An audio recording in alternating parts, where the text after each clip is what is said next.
A great chili starts with browning the meat. Browning adds texture and flavor. But is it really the best way? What if instead browning the meat, we smoke it? Today, we're putting the beef over the top of the chili, smoking it for a few hours, and then we're gonna incorporate it into the chili. The meat drippings are gonna baste the chili, and the chili is gonna be infused with smoke. And the result is a much, much deeper flavor. Forget searing your meat in your traditional chili. Today, we're making some next level over the top chili. Cheers. Damn, that's good. Let's prep up the meat we'll be smoking. I'm forming a 1-pound meatball that I season with salt, pepper, and garlic. I use an equal part of salt, pepper, and a half part garlic. Now, this isn't just regular ground meat. No, sir. That's not how we do things on this channel. I'm using a combination of a short rib that I cubed up and some chuck roast that I also cubed up. And then I grounded up both. Grinding your own meat is a game changer. If you don't have a grinder or time, there's nothing wrong with using store-bought ground meat. And if ground meat is the only meat that you have for this recipe, make sure to use 2 pounds of ground meat instead of the 1 pound I'm using here. Why? Well, because I reserved 1 pound of some of this cubed meat. I also seasoned it with salt, pepper, and garlic, and I'm going to be smoking it alongside the ground meat. Yep, I'm making some poor man bird ends to go with this chili. This is a complete experiment on my part. Next time, I think I'm just going to use the cubed meat and not use any of the ground meat. Then again, going half and half like this sure adds a lot of texture, right? What do you think? Now that I have this 1 pound fatty formed, I'm going to hit it with additional pepper because, well, who doesn't like extra pepper? Now that the meat portion is taken care of, let's get our grill going. I'm going to be using the S&S fire basket and lighting a small chimney of charcoal. The reason I'm going to go with the fire basket instead of the S&S insert is I wanted to increase the space between the pot and the heat. This will mean I have to refill at least once or twice, but 1 full basket should take us through the smoking part. Let's use a lighter cube and start up the chimney. And once lit, let's dump it into our fire basket. I'm also placing in the dripping griddle to create an even surface for our pot. Let's close the lid and let our kettle come up to temperature. So I have my bottom vent to a quarter open and the top vent to half open. It got really windy here, so I might have to make vent adjustments. Now that our grill is up and running, let's work on our base for our chili. I'm using a cast iron pot here, dropping in some oil and heating it up. Full ingredient list and all the measurements will be down in the description. First, I'm placing a white onion that I chopped earlier. For our peppers, instead of bell pepper, I'm going to use 2 poblanos. I give it a quick chop. Now for spice, I'm chopping 1 serrano. And for a little color, I'm dropping in some sweet peppers, which also have some great flavor. Let's drop in our pot and cook them down. Soften them up really good. And once softened, I'm putting in 5 cloves of garlic that I pressed. Now the garlic's not going to take very long, so once you give it a good mix, let's add in our tomato paste.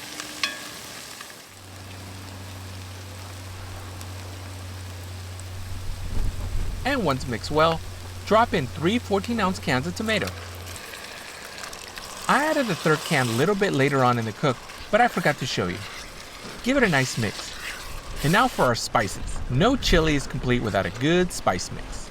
There are definitely lots and lots of recipes out there, but this is a well-rounded one. Exact measurements are going to be down in the description. Okay, now this wind is absolutely crazy. Before adding the seasoning, a gust of wind picked up some of the seasoning and blew it right in my eye.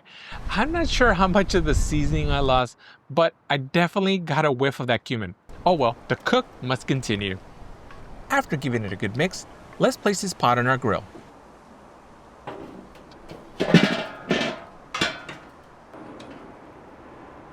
In order to place our meat over the top of our pot, I'm placing a grate right over it, which I sprayed with a little oil. Let's place in our meatball.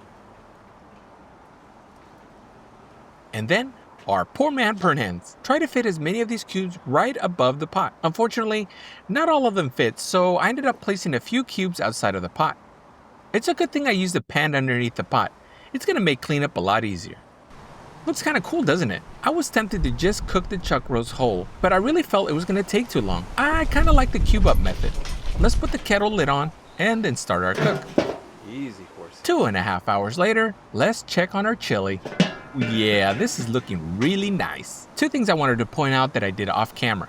One, I had a thermometer to monitor the meatball temperatures. The meatball has hit an internal temperature of 165. And two, here are the meat cubes that didn't fit over the pot. Let's remove the meat and then the pot, which as you can see has collected a lot of fat.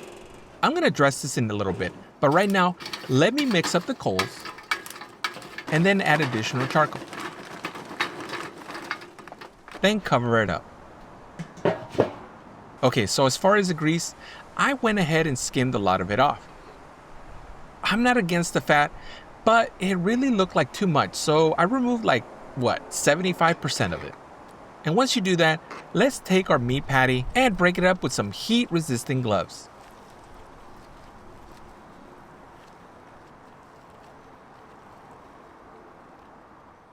I like the smoke ring on this. Next, let's take our little burn ends and break them up as well. Keep in mind, these aren't fully tender. And that is completely okay because the cook isn't done yet and it's gonna get nice and tender once in the pot, and I cook it for a couple more hours. Do your best to break it up as much as you can. It doesn't have to be perfect because once tender, the simple motion of mixing up your chili is gonna break it apart even further. Give it a nice mix though. The smell is fantastic, but it's looking a little dry here. Let's add some beer. Not much, just a little bit. And a bit of water. You can also add beef broth if it looks a little too dry for you. Remember, it's gonna cook down further, so most of this liquid is gonna evaporate.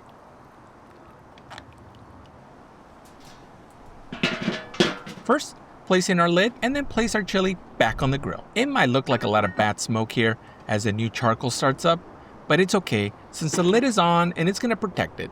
At this point, our chili has absorbed enough smoke and now we just want it to get tender. 2 more hours and we have reached optimal tenderness. Let's give it a nice mix. Oh yeah, this looks and smells fantastic. I cannot wait to give this a taste though. This is the first time making it this way and I'm really feeling confident here. Let's serve a bowl of this delicious chili. No toppings quite yet. Let's just taste chili as is. Let's give this a taste.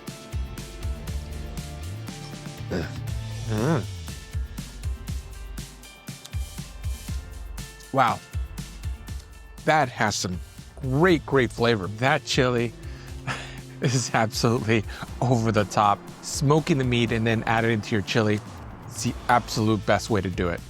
I'm never gonna sear meat ever again. From now on, I'm making my chili outdoors. Now, what do you like on your chili? I'm keeping it very simple.